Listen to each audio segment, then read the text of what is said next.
What's going on, everybody? It's Luciid here, back for another video, and the time has come. I'm about to bring y'all the guide on how to get the Twins Confidant rank, which is the Strength Arcana, from level 1 to level 10. Now, since this video is going to be fairly lengthy, I'm guessing around 20-30 minutes. I don't really know yet.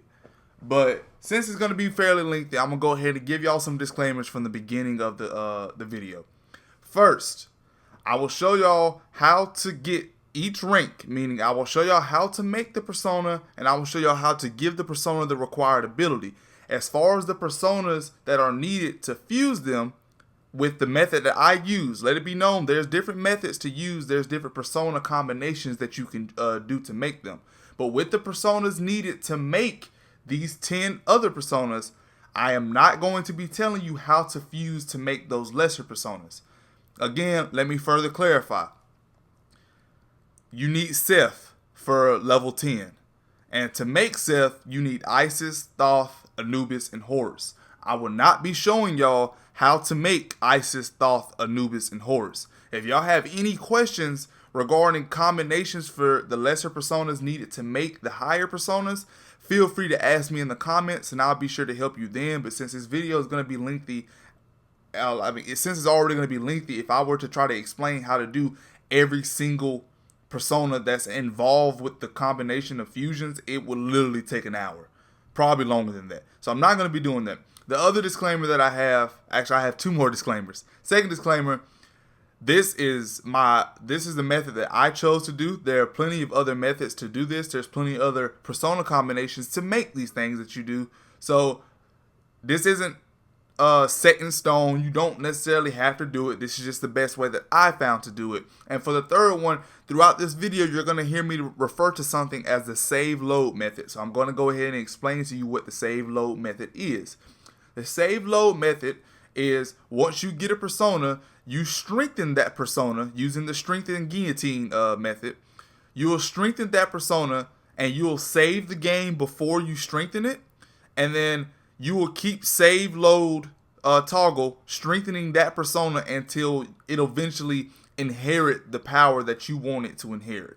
Again, the save load method is when you strengthen a persona, and if you don't know, when you strengthen a persona, it has a chance, or it's going to get one of the random abilities that the persona used that for the sacrifice has.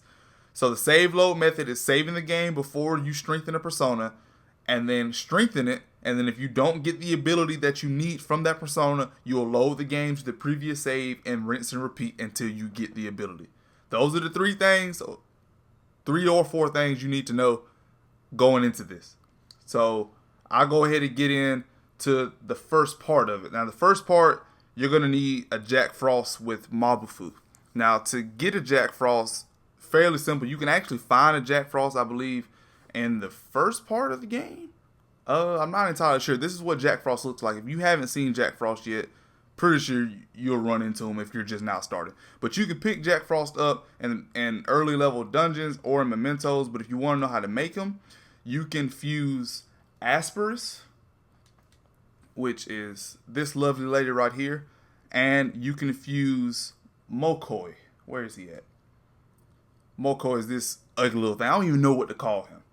But yeah, if you fuse them together, you'll get, I just put the Andrus. If you fuse both of them together, you will get Jack Frost. And I believe Jack Frost learns Mabufu by himself, so you don't have to worry about it. So that's rank 1. For rank 2, you would need to make a Shisa with Frey. Now, for me personally, I found a Shisa in a dungeon, and then I used my skill card to teach him Frey. If you pre-ordered the game, they gave you a whole bunch of like low-level skill cards. So I found a Shisa in the second or third dungeon. I don't really remember which dungeon it is. I'm pretty sure you've seen him before. And then I taught it Frey with a skill card. So, but if you want to know the fusions to do it, you can combine a Jack Frost with a Makami. And you can level that Makami up until it gets Frey, and you can do it that way as well. That's level 2. Now, to do level 3, this is where you have to get the Matador with Magaru, which is the video I've already done. But for the people that haven't seen that video, I'll go ahead and show you how to do that one right here. this is what Matador looks like. Hopefully you've seen what Matador looks like, but if you haven't, that's what he looks like. And the way that I went about doing it for him is that I combined an Anzu, which is this flying thing. You can find him in the 3rd dungeon, I believe. And I combined Anzu with a Kapatingu. Where's Kapatingu? He's down here somewhere. There he is. I fused him with a Kapatingu. Okay, once you use Anzu and Kapatingu to make the Matador, you'll go back down and you'll get a Nekomata. Nekomata learns Magaru naturally as she levels up. I believe she gets to the level 15. And then you will use the save load method with Matador to eventually get Magaru. And now for the 4th one. For the 4th one, you'll need to make a Flauros with Torukaja. Now, if you don't know what Flauros is one of the lesser level group guillotine ones. I think he's the first one you can make. So to make Flauros, this is what Flauros looks like. He looks kind of weird. But you use Berith, Andras, and Eligor to make Flauros.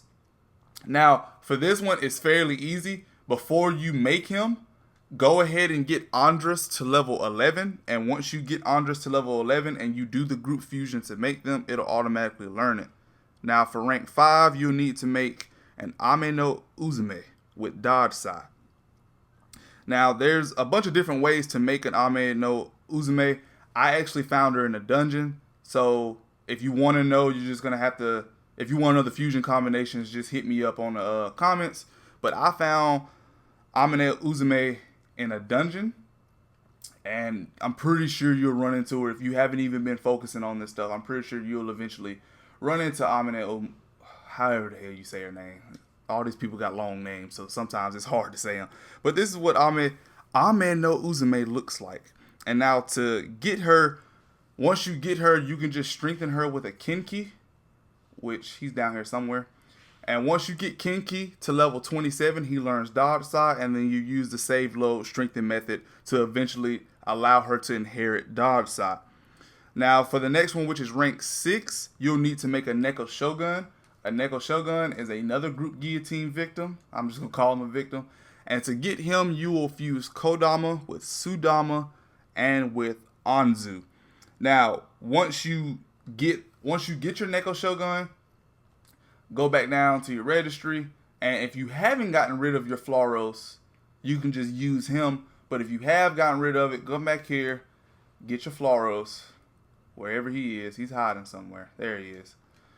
And once you get your Flauros, Flauros has an ability called Dekaja, and you have to teach Neko Shogun Dekaja in order to get to rank 6. I believe Flauros just comes with it. Like when you first make Flauros, he has Dekaja, so you don't need to worry about doing any unnecessary stuff. And then just use the save load method to give Neko Shogun Dekaja. Now, once you're done with that, you're gonna get to rank 7, and let it be known there's level requirements for these. There's not level requirements for the actual different rank. For example, they're not gonna tell you gotta be at a certain level to be able to do this. So there's required level because you're not gonna be able to make some of these personas unless you're a certain level. That's what I mean by there's required level. But for the next one, which is rank 7, you're going to have to make a Lachesis with Tetraja. I can't say some of these words. But to make a Lachesis, I'm sorry, y'all. I keep fucking up on all these words because they're just messing me up. But this is Lachesis, and you'll need to strengthen her with a Clotho. And Clotho's down here somewhere. Let's see if we can find it. Clotho. And Clotho has Tetraja. I think you have to level her up a little bit for her to get Tetraja. But you'll have it. And then use the save load method with Tetraja. With Clotho with Tetraja to give to Lachesis. And then she'll eventually get that. Now, rank 8 is one of the harder ones. Because it's so many different ways to make it. But, okay, I'm going to butcher this name, so please, God, bear with me. But rank 8, I had to write this one down because I couldn't say it. But for rank 8, you're going to have to make a Hecatoncheires. I hope that's how you say his name. I'm just going to show y'all what he looks like, and y'all can discuss on how to say it. But this, you're going to have to make this ugly nigga right here. But you're gonna have to make him, and he's gonna have to learn Masukunda. Now to make him, you can do Clotho, and as I've already showed you, and you can use another persona called Belphegor. Yeah, his design is so stupid in my opinion. But you can use both of them, and then once you do that, you can get yourself a Thoth, or you can get yourself a Lilim. I used a Lilim, and level your Lilim up until it gets Masukunda. Actually, I believe the Lilim comes with Masukunda, so you might not even have to worry about that. And then use the save load method with Masukunda to your Hecatoncheires, and then eventually it'll get Masukunda. Now for rank 9 is actually one of the more straightforward ones. For rank 9, you're gonna have to make the teddy bear Bugs. He is another group guillotine victim. This is what Bugs looks like. He's a cute little demon teddy bear. And for him, you're gonna need a Pixie, a Pisaka, and a Hariti. And once you have them, Bugs has to learn Samarikarm. Samarikarm is actually learned from Unicorn. There's different personas that have Samarikarm, but for me personally, I just use Unicorn because Unicorn got it as soon as I got Unicorn. I think you get it at 43 like I had, but it might be 42. Samarikarm is the ability that lets you revive your allies all the way up. But yeah, just use the save load method with Unicorn on Bugs, and then it'll have Samarikarm, and then you'll be at rank 9. And now for the final one, which is rank 10, and the one that literally took me an hour and a half to do, because I don't know if they increased the difficulty with strengthening personas. You have to make a Seth with high counter. And now if you don't know how to make Seth, it's right here. You need Isis, Thoth, Anubis, and Horus. And just in case for those people that don't know what Seth looks like, this is what Seth looks like. Now, to get Seth high counter, one of the only personas that I personally know of that has high counter is a level 52 persona by the name of Dakini. Dakini is this little snake looking thing with 2 hollow masks from Bleach on her shoulders. Once you get her to level 52, she'll learn high counter, and then you'll use the save load method as I've already explained with Seth, using her to eventually give him high counter. I don't know if they up the difficulty on what abilities you can get, but it literally took me almost an hour and a half to use the save load method to get it. But yeah, that is how you get all the way to level 10. Once you get to level 10, you unlock the ability to be able to make any persona that's a higher level than you via fusion, but you have to pay money. And if you want to know what that looks like, once you see he's level 60 in the gameplay that I have, and I'm only like level 54, and it costs 99,000. So unless you like using the confused method and just banking on money, yeah. Once you get to those higher level personas, it's pretty expensive to be able to make them. But hey, you can make them, and you max them out, and you can make, once you max out every Confidant you max out, you unlock another fusion that you can make for them. And I believe you can make Zhao Guggen, which is a really strong persona that's in every persona, if I'm not mistaken. Correct me if I'm wrong. But yeah, that's a wrap for the video. I do hope I was able to help a lot of y'all that were struggling with this. I know I went through this kind of fast. I just didn't want this video to, drag on. So if you need me to, restate something in the comments, or something just really didn't make sense to you, feel free to message me or talk to me in the comments. I'll be more than happy to further explain anything. If you want to know how to get some of these other personas that you need to make other personas, for example, if you want to know how to make Horus, or you want to know how to make Anubis, or you want to know how to make Thoth or Isis, feel free to ask me in the comments. I'll be more than happy to tell you how to make them too. Like I said, I just didn't want to make this video any longer than it needed to be. And yeah, if you're new here, hit that subscribe button, and look forward to more Persona videos in the future. Again, it took me a long time to get to the point where I had enough time to sit down and make this video. So I appreciate everybody's patience with waiting for this video, because I know some people have been waiting for it. And I do hope that I was able to explain it thorough enough for y'all to understand and be able to actually get the twins to level 10. But yeah, that's a wrap for the video. Thank y'all for watching. Peace.